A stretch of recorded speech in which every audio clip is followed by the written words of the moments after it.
This is my knitting podcast, and this is episode 18 already. Thank you so much for watching, and I hope you enjoy the content. Sorry, I have an itch in my ear.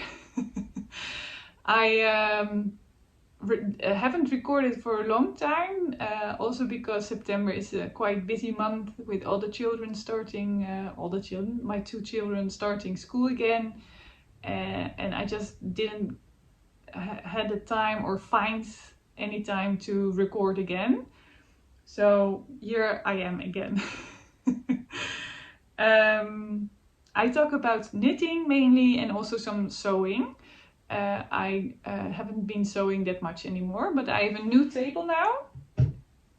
And I realized recording the Dutch episode that I didn't have any sewing or place for my sewing machine since ever. I've never had a place that I could keep my sewing machine. So here it is. And that's a lock machine, and I also have a normal sewing machine, but it's on the ground. Actually, this one was standing here with the Dutch version because I wanted to talk about it, of course. I don't have that much to talk about, also mainly because I want to keep it a little bit shorter, the episodes, that the threshold to, do you say it like that? The threshold to record again is not that high for me, so that the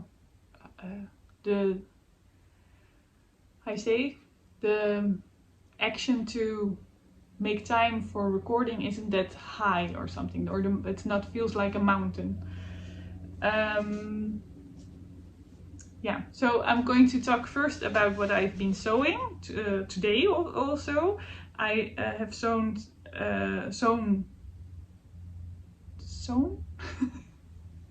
Sorry for my English. It's sometimes I really want to translate. I'm from Holland. I want to translate from Dutch to English, and that's not possible, of course. Not most of the times. I've sewn some clothing for the dolls of my daughters, and I've made this one. So it's like a t-shirt with buttons at the back, and this one. Oh, they're so cute. I really think they're adorable. I used some quilting fibers. I once made a quilting blanket together with my mother, and I had a lot of leftovers of the fabrics. So, but those are actually perfect because they're small squares. They're actually perfect for these small doll clothings. So today I just thought I need to, now I have a table and I just need to start with sewing some of my leftovers of those quilting fabrics. So it's a, how you say, do you call it like that? It's a haberdashery? No, haberdashery is something else. No, so I don't pay any attention of what kind of fabric I use or which colors, just a little bit. So this one is also just put together, and also for the children's for the dolls' clothings, I also don't overlock this. So I'm not that, how you say, perfectionist about these clothings. This is a pattern from, it's actually a Dutch one, so I'm sorry. It's Over the Clouds, so Boven de Wolken it's called, but in Dutch. So it's from a lady from Belgium, and she has made a lot of books. Yeah, the direct translation is Over the Clouds, dus Boven de Wolken. And she makes a lot of books with knitted garments and also sewing, but also crochet. It's really nice. I love it a lot. And this one is for my eldest daughter because she likes the color green a lot. And this one with all the pink inside is for my youngest. She really likes pink. And it's really funny because I used to like pink or all those colors as well, because I have a blanket with this and I only use it when in the winter time. But nowadays I tend to go to more neutral colors, and but this is perfect to give those beautiful fabrics a new life again. And I'm also going to make, I don't know the direct translation, but it's a shalopette dress. So it's only with the front and then with the skirt and then with some strings to the back. And so that's really nice. When the doll has the t-shirt on, then you can put the shalopette dress over it, and then it looks very, very cute. I will make a picture of it also. Then I went on a holiday to France, to Brittany. Brittany, I really love Brittany. If I would ever want to live somewhere else than in the Netherlands, I would love to live in Brittany. It's like, I don't know, it's not really, Brittany is really different than the rest of France. And also the people, the French people there are really different and yeah, really more, I don't know, yeah, I really like them, yeah. So I made this one while we were on a holiday there. It was raining a lot, so I could knit a lot. And we were there for 2 weeks, and for some reason I finished this also in 2 weeks. It's the pattern is from Andrea Maury, from Drea Renee Knits, and it's the name of the pattern is Find Your Fate. And I used a lot of fingering weight yarns, and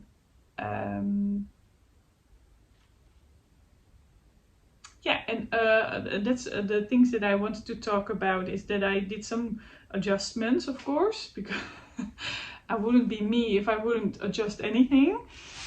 So in the middle, she uses a different stitch, Andrea Maury. So, but I really like the V shape here, so I can tell you which stitch I used. I just used the slip 2 together knitwise, and then knit 1, and then slip the 2 stitches over the knitted stitch. So then you get this beautiful V shape, and I really love that more than yeah, the one was written in the pattern. And I wanted to use also more color, so that's why I made a little bit of how you say, something weird here with the transition from white to the more gray beige color, or actually mushroom color it is. This is the onion from Onion, the nettle yarn, and this is the Knitting for Olive, the mushroom color, and this is from Olivia and Oliver Fibers, this one as well, and this one is the Spin Cycle yarn.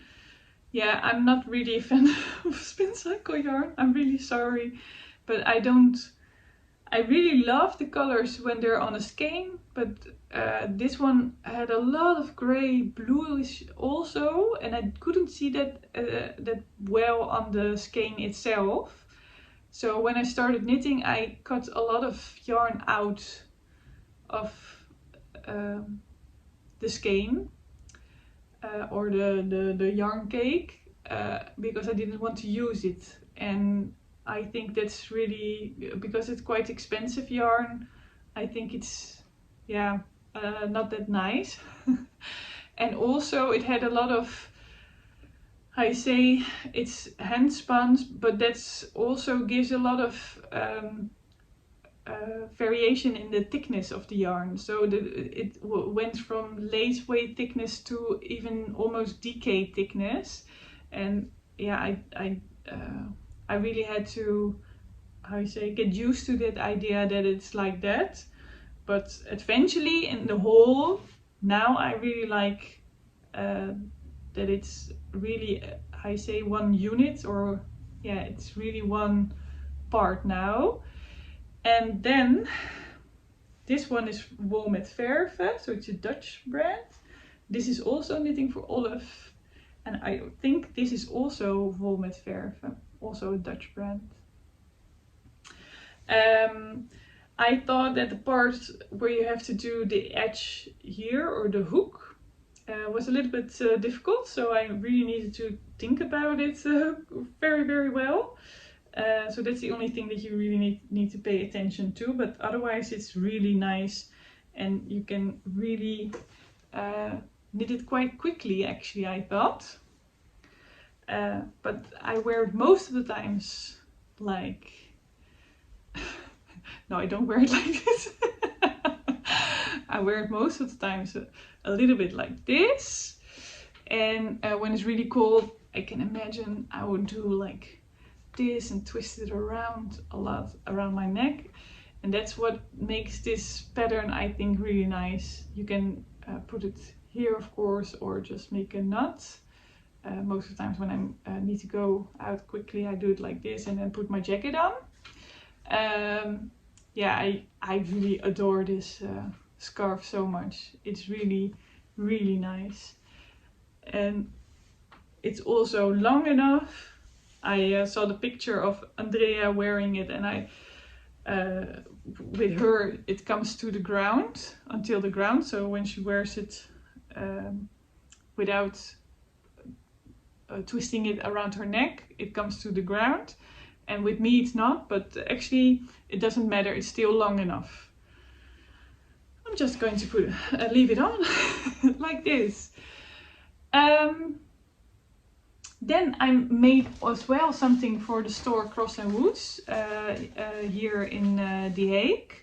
It's the Novita Merino 4-ply Freya knitting cardigan. This is a free pattern from Novita on the website.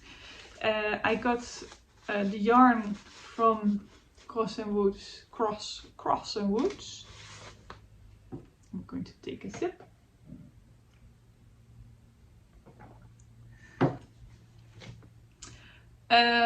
I got the yarn from Cross & Woods. It's a merino from Novita, the 4-ply. And I got it in 2 colors that they just got as a sample. So it's not my taste, but also neither their taste.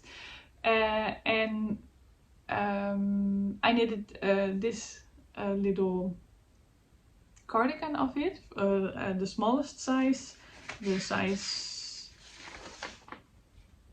92-98 for children. And because it's merino, it was quite difficult with the catching the floats with the Colorwork. So the floats, to catch them, you really see it through the stitches with merino. Of course, with merino it's very difficult, for me anyway, to knit very nice and tidy. And when you're catching floats, it makes it even worse. So I thought I needed to use the leatherback jacquard knitting technique. And actually it's more or less like this. So normally you have those, so my fingers are the stitches.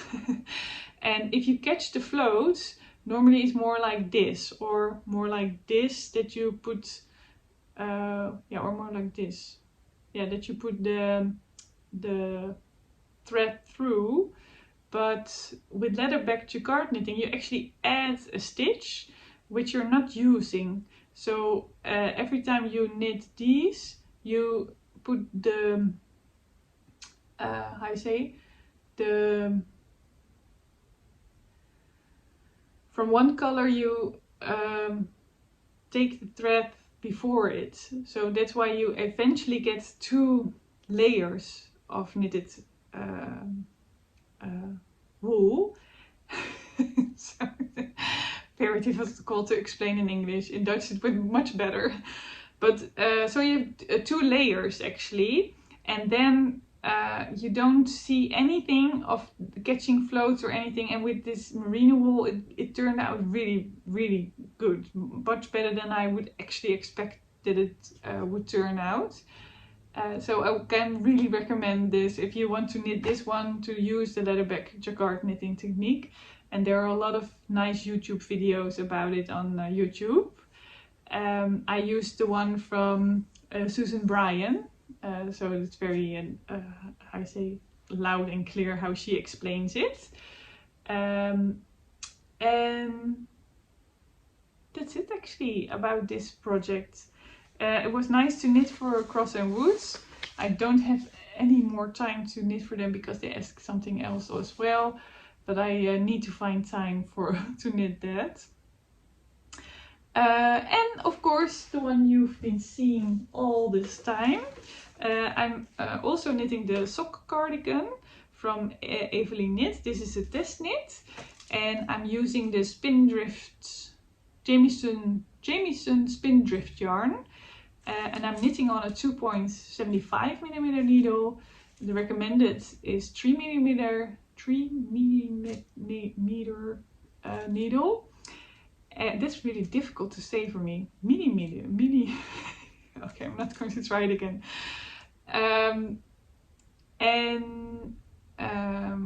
What I wanted to say. So I haven't been getting that far yet, but I really adore knitting on this one. And I'm making it a little bit longer than on the pattern suggested on the pattern. Yeah, so a lot of longer. So this one I'm going to adjust as well, that it gets longer like this one, because if I put it on, so it has to be like here, and I really want that it comes further. So eventually with this length it will be perfect. Yeah, so like this. What I'm going to do is, of course, I'm going to knit also the body and stuff, and also there will be some sticking in the end. But what I will do to make this longer, I'm just going to take one row out and of course put some lifelines in first, and then knit from this part, from the cuff, the part that I am missing, so this part, and then I will just Kitchener stitch it together, and then it will be fine. So I'm really looking forward that this one is finished, and that I can wear it in the winter time as well. I'm knitting a size 2, and I am actually a large size normally, with the width of my shoulders. And also that's only for confection, mainstream confection clothing, because with knitted items I find myself that I am better fitted in a size medium actually. Taking a sip again.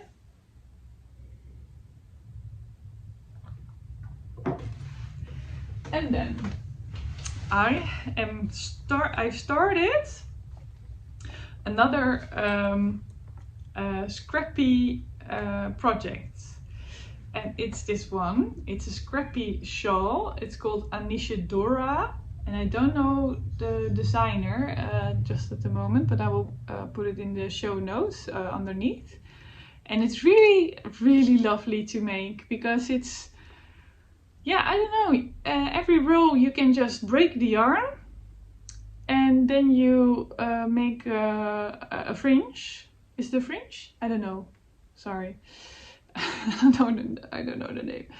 Then you can just make a knot, and then you have this as a string, and at the end you can really cut it nice, that it has really the nice even length as well. And yeah, it's such a nice pattern also to use all your scrappy yarns. And it's actually you use one color for 3 rows, and then you take another one. So this is the new one, then 3 rows, and then another one. So yeah, I'm really looking forward that it's how you say, emptying all my scrappy yarns as well. And it will be on around my neck maybe this winter. I don't think I will finish it this winter because I don't have that much scrappy yarns, I think. But yeah, just take a look at the pattern, Anesidora. Anesidora. And that's it actually already. And this is all fingering weight, by the way. And I knit it up on a 4mm needle. Well, that's it actually. And I hope that you enjoyed the podcast and this episode. And I hope to see you soon again. I don't know when, but I will hope to see you soon. And have a lovely day. Bye bye. Or evening or night, whatever.